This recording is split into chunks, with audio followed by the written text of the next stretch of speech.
En nombre del Padre y del Hijo y del Espíritu Santo. Amén. Hoy pues leemos el comentario del capítulo 6. A ver, ¿qué significan todos esos sellos?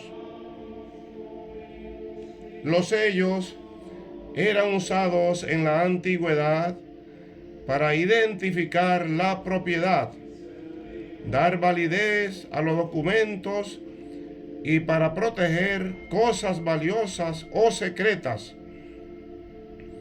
El libro sellado es propiedad exclusiva de Dios y contiene los planes secretos de su plan salvador. Jesucristo, el Cordero, puede desatar uno por uno los 7 sellos del libro. Los 7 sellos del libro.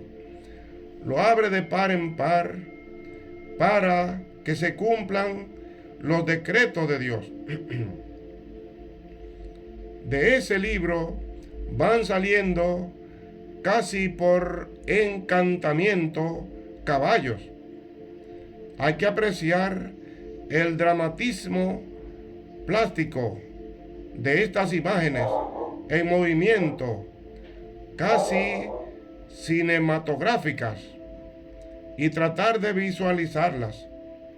A ello nos invita el texto con la cadencia de acciones sucesivas.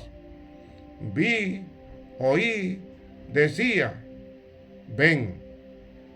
El primer caballo designa a Jesucristo resucitado, adornado con el característico color blanco de la resurrección. Ha vencido por su misterio pascual y está dispuesto a seguir combatiendo contra las fuerzas negativas que invaden la historia, presentándolas en la visión de los otros tres caballos. Al final de la historia será el vencedor absoluto. Jesucristo será el vencedor absoluto al final de la historia. El segundo caballo es color fuego, color de la sangre. Es la violencia que quita la paz y perpetra el asesinato. Desde la sangre de Abel hasta la de Jesús y sus testigos, pasando por toda la sangre injustamente derramada a lo largo de toda la historia humana. La violencia desnaturaliza a los hermanos. La humanidad escribe su historia a base de sangre y de guerras.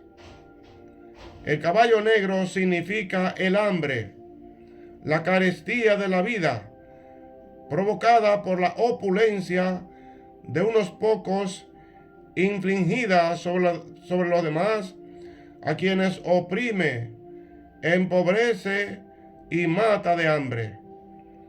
Es el gran pecado de la injusticia social. El cuarto caballo, símbolo de la muerte, tiene el color de la hierba cuando se está secando, color amarillo. La interpretación nos viene ofrecida. La misma Biblia dice, el mismo Apocalipsis lo dice. La interpretación es la muerte. La suerte fatal de la humanidad. El texto ofrece el lúgubre cortejo que acompaña a la muerte, la espada o la violencia, el hambre, las diversas plagas de peste y epidemias. Dios no aparece como el vengador sediento de sangre, sino como el defensor que vela por el derecho de todos sus hijos e hijas ante el sacrificio de tantas víctimas inocentes, degolladas como el cordero. Dios responde no con venganza, sino enviando a su Hijo, quien derramó su sangre inocente por nuestros pecados. Dios cuenta con la oración de los cristianos para hacer frente a la avalancha de males simbolizados en los 3 últimos caballos que invade a nuestra humanidad. Y para hacer avanzar con decisión la historia de la salvación es necesaria, desde la visión de Dios, la oración sincera y perseverante de los cristianos.